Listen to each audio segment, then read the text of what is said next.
Bismillahirrahmanirrahim. Assalamualaikum warahmatullahi wabarakatuh. Alhamdulillahirrahmanirrahim. Wassalatu wassalamu ala asrofil anbiya'i wal mursalin wa ala alihi washabihi ajma'in amma ba'du. Bagaimana kabar antum semua, sehat ya? Nah, pada kesempatan kali ini kita akan membahas dengan materi yang sama ya. Materi yang sama dengan video pada pekan lalu pastinya ya, yaitu materi teks eksplanasi yang diambil dari buku terbitan Erlangga dengan judul Mardi Mahir Berbahasa Indonesia untuk SMP dan MTS kelas 8. Nah, untuk itu silakan bagi kalian ya siapkan buku paket kelas 8-nya. Kita akan belajar bersama, tapi sebelum itu kita akan membahas atau mengingat-ingat kembali ya materi-materi atau poin-poin apa saja yang terdapat pada bab 5 materi teks eksplanasi. Baik, kalau begitu apa itu teks eksplanasi? Saya akan mengulang ya.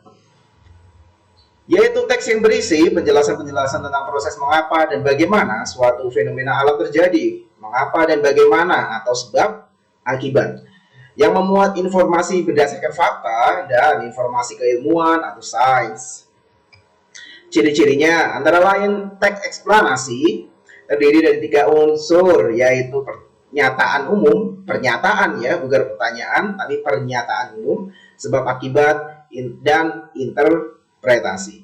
Ya. Berikutnya informasi yang ada di dalam teks eksplanasi semuanya berdasarkan fakta. Nah, berikutnya adalah teks eksplanasi membahas sebuah peristiwa ya, nah itu peristiwa fenomena alam, fenomena sosial ya, dan lain sebagainya. Yang terakhir adalah teks eksplanasi merupakan jenis teks yang bersifat informatif atau memberitahu. Nah, menemukan gagasan umum dalam teks eksplanasi. Adapun gagasan umum teks eksplanasi antara lain, ya contohnya perhatikan di layar. Beberapa roket ruang angkasa menggunakan bahan padat untuk mendorong dan menekannya ke depan. Bahan bakar tersebut lebih kuat dibandingkan dengan bubu mesiu, tetapi mempunyai cara kerja yang sama.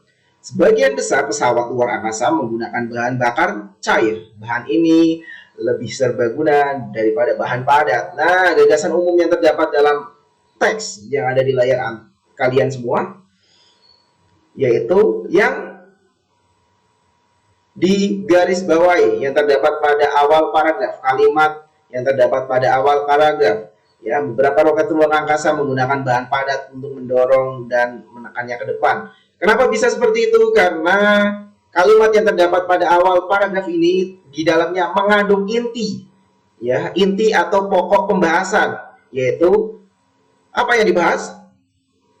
Betul, roket ruang angkasa. Nah, itulah ya.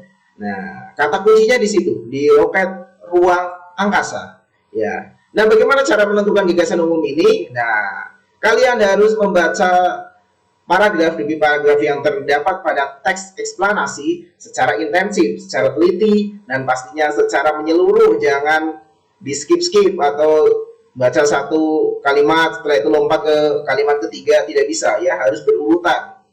Ya, maka dari itu tidak ada cara lain selain kalian semua harus membacanya baru bisa menentukan gagasan umum yang terdapat dalam teks eksplanasi. Selanjutnya, nah ini yang akan kita bahas, yaitu meringkas isi teks eksplanasi.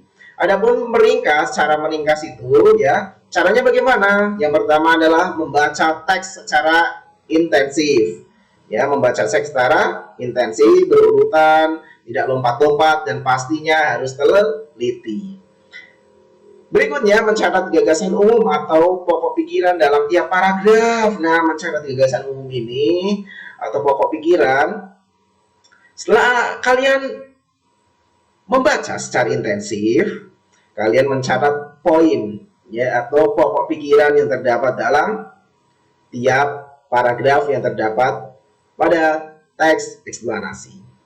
Berikutnya, menyimpulkan gagasan umum setiap paragraf. Nah, setelah kalian membaca dan mencatat gagasan umum, ya setelah itu tinggal simpulkan apa sih, seperti yang tadi kan dicontoh ya, roket ya. Nah, itu menjadi kesimpulan dari gagasan umum dari salah satu paragraf yang terdapat atau penggalan paragraf dari sebuah teks eksplanasi.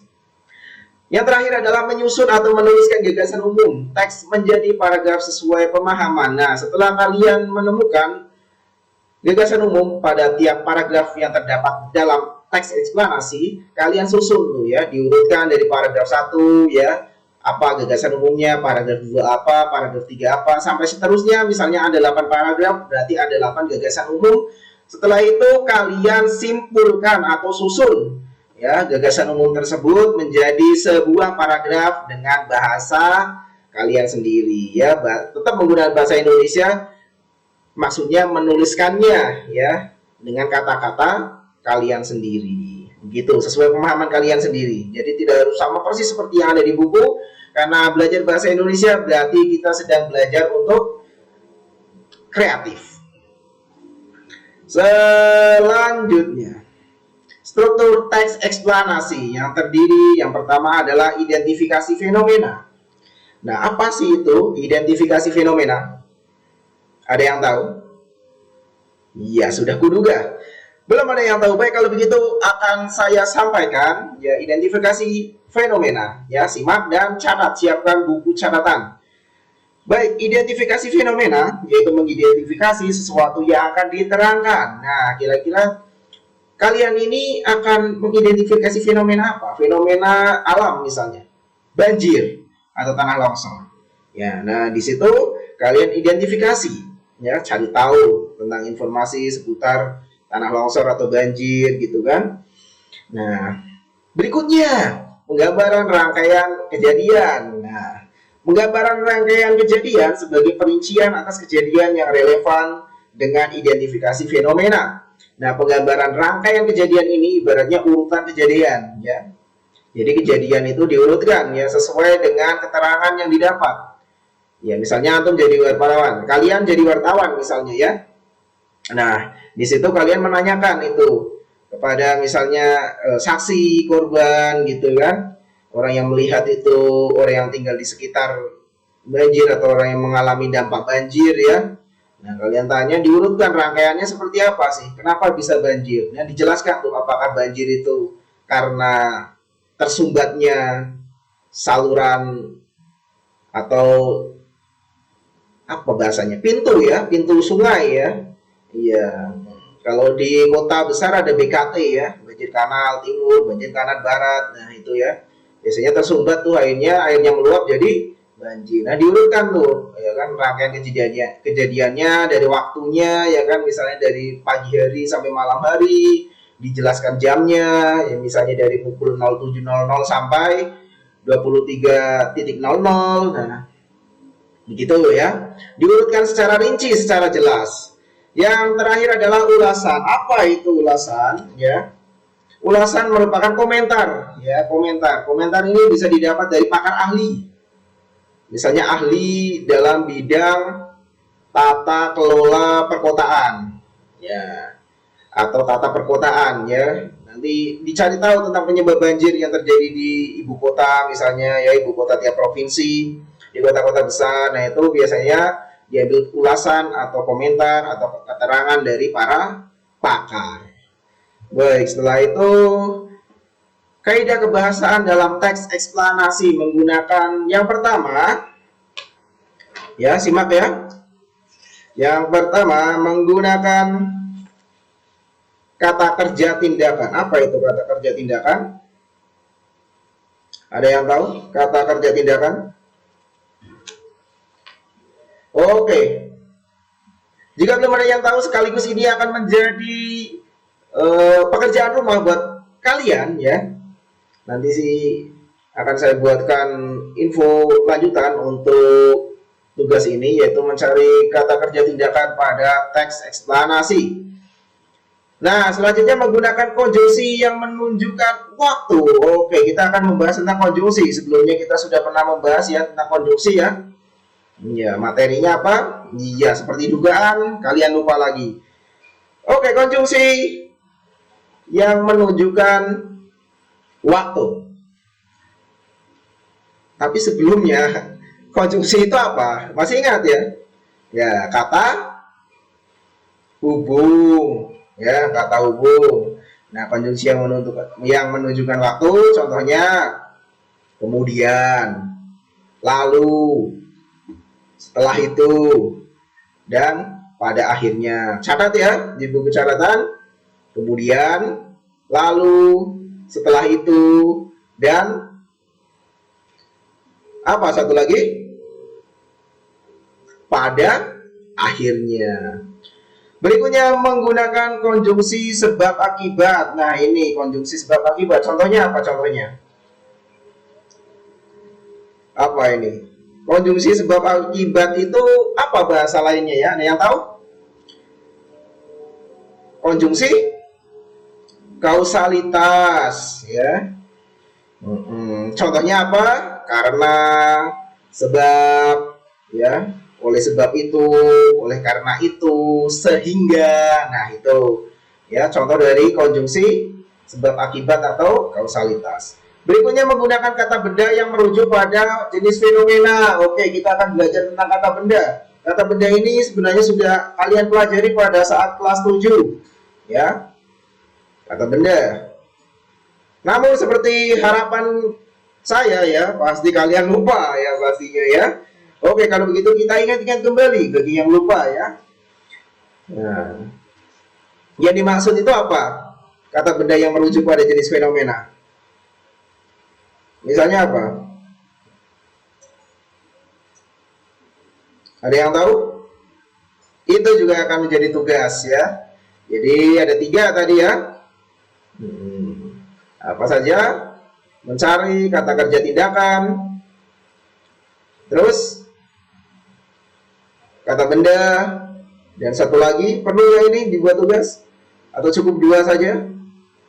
Oke, kalau begitu cukup 2 saja ya. Yang ketiga menggunakan terminologi teknis atau istilah ilmiah. Nah, istilah-istilah ilmiah misalnya digunakan, contohnya seperti tadi lah ya. Seperti misalnya sains, itu kan istilah ilmiah kan. Kalau istilah umumnya kan IPA. Nah, kurang lebih seperti itu ya.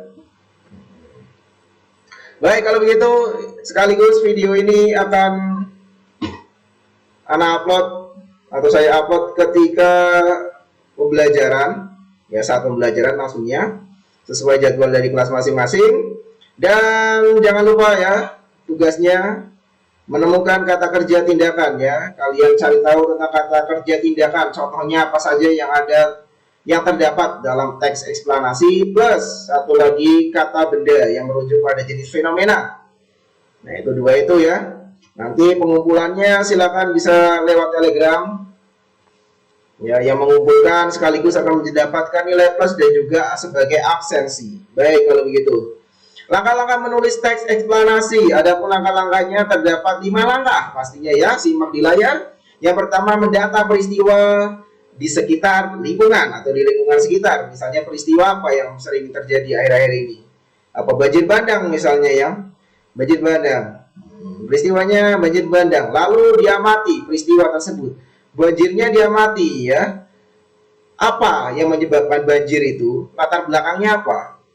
Ya, seperti yang tadi saya sampaikan, latar belakangnya misalnya sebabnya karena banyak orang membuang sampah di kali atau di sungai, akhirnya sampah-sampah tersebut menumpuk di pintu airnya itu tersumbat sehingga airnya meluap yang harusnya mengalir ya ke laut, ternyata tersumbat, akhirnya meluber atau meluap ke perkampungan ya atau pemukiman penduduk. Setelah itu dicatat urutannya. Nah, seperti tadi ya, ini sebabnya apa? Nah, misalnya tadi ya, karena udah disebabkan akibat bertahun-tahun yang lalu, misalnya 3 tahun yang lalu, 2 tahun yang lalu, banyak orang-orang yang tidak sadar dengan kebersihan lingkungan, membuang sampah tidak pada tempatnya, akhirnya membuang sampah sembarangan di bantaran sungai atau di sungainya. Nah, dicatat sampai akhirnya terjadi banjir bandang 3 tahun kemudian, jika ya banjirnya menenggelamkan banyak sekali rumah-rumah yang ada di sekitar bantaran sungai. Berikutnya membuat kerangka teks eksplanasi ya, membuat kerangkanya seperti tadi pengertian ya. Kerangka terbagi menjadi kerangka itu unsur ya. Unsur-unsurnya tadi terbagi menjadi berapa? 3. Apa saja? Pernyataan umum, sebab akibat, dan interpretasi. Ya, itu dibuat kerangka nanti ya. Untuk contohnya nanti akan saya lampirkan di deskripsi. Silakan nanti di-download, setelah itu dibaca dan dipelajari ya. Jika ada yang tidak paham, silakan bisa bertanya di kolom komentar ataupun di grup Telegram kelas. Nah, yang terakhir adalah menulis teks eksplanasi setelah mendata peristiwa, mengamati peristiwa tersebut, setelah itu mencatat ya urutan-urutan peristiwanya. Yang keempat, membuat kerangkanya, pernyataan umum, sebab akibat, dan interpretasi. Dan yang terakhir, menulis teks eksplanasi. Baik, kalau begitu ya, sekian untuk video teks eksplanasi pada video pembelajaran kali ini. Semoga kalian bisa menikmati video ini. Dan juga jangan pernah bosan untuk menyimak video, karena di video ini isinya bukan yang abal-abal, tapi isinya tentang materi pelajaran. Baik, kalau begitu kita akhiri dengan doa kafaratul majelis. Subhanaka Allahumma wa bihamdika asyhadu an la ilaha illa anta astaghfiruka wa atubu ilaik. Assalamualaikum warahmatullahi wabarakatuh.